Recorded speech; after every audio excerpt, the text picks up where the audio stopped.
For more on that story, we can now cross to Josephine McKenna in Rome. Thanks for joining us, Josephine. We've heard that Italy's foreign minister has summoned the French ambassador after criticism from Paris, and this has gone to a ministerial level now. This started off as a humanitarian issue. It's becoming a diplomatic row. What's the latest on that?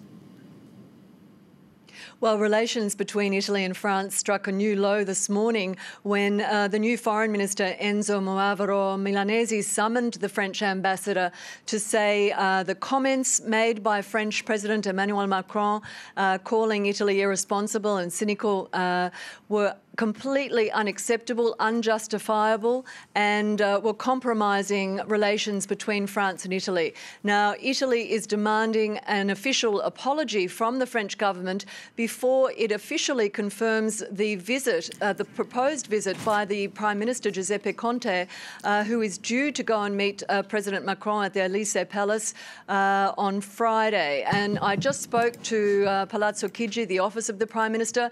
They said, call us back tomorrow. We don't know if the Prime Minister will be attending that meeting with President Macron. So a very tense situation at the moment, and Interior Minister Matteo Salvini has been speaking in Parliament this morning. He too stepped up the pressure, demanding an apology from the French government, and said it was completely unacceptable, saying that the French had failed to accept more than 350 migrants, failed to meet a commitment to accept the 9,000 migrants that it had pledged to accept over the last 3 years, and had also pushed back 10,000 migrants who had tried to cross that border from Italy into France in just the past few months. So Italy is demanding action, not words, from the President, and saying that the current policies are unacceptable. The words that were used yesterday were offensive and also unacceptable, and were compromising relations between these two countries right now. And indeed, we're seeing a growing rift between perhaps two camps in Europe. Hungary offered their support for Italy's quite hardline position on immigration, and Spain is perhaps joining France a little more in the tone. Do you see this perhaps spiralling?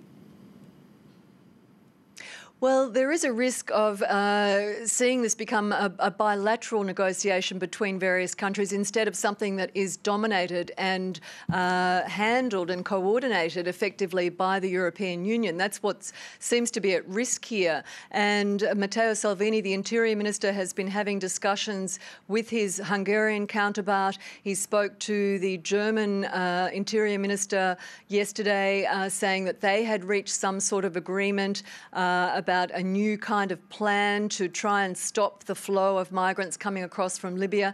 And Matteo Salvini, this new Interior Minister, the leader of the Anti-Immigrant League, has also been very critical of France in the sense that he accuses France of failing to do enough in Libya to stop the flow of migrants, to stabilise the country and leave Italy alone to handle this problem. So this is not something that's going to go away very soon, and what we're seeing from this new Italian administration is zero tolerance for Italy to have to handle this influx of migrants on their own.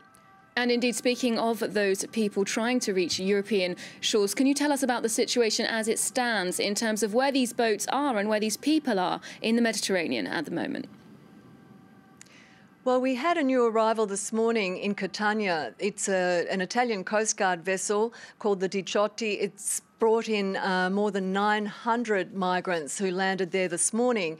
And that's an interesting distinction since we've had such an uproar over the fate of the Aquarius. The Interior Minister, Mr Salvini, says this is a different situation because this boat has been brought in by an Italian vessel and not by an NGO. He wants to shut out the NGOs who he says are running a business of trafficking across the Mediterranean. So this boat has landed with 900 immigrants. Sea-Watch, the German NGO, has another vessel with around 40 survivors that it's trying to make its way from Libyan waters towards Italy. And so it'll be interesting to see if we will see another confrontation between that NGO and the Italian government, because Mr Salvini has already said we won't be accepting that vessel. Indeed, and we'll be keeping you updated on that. Thank you very much, Josephine McKenna, reporting there from Rome.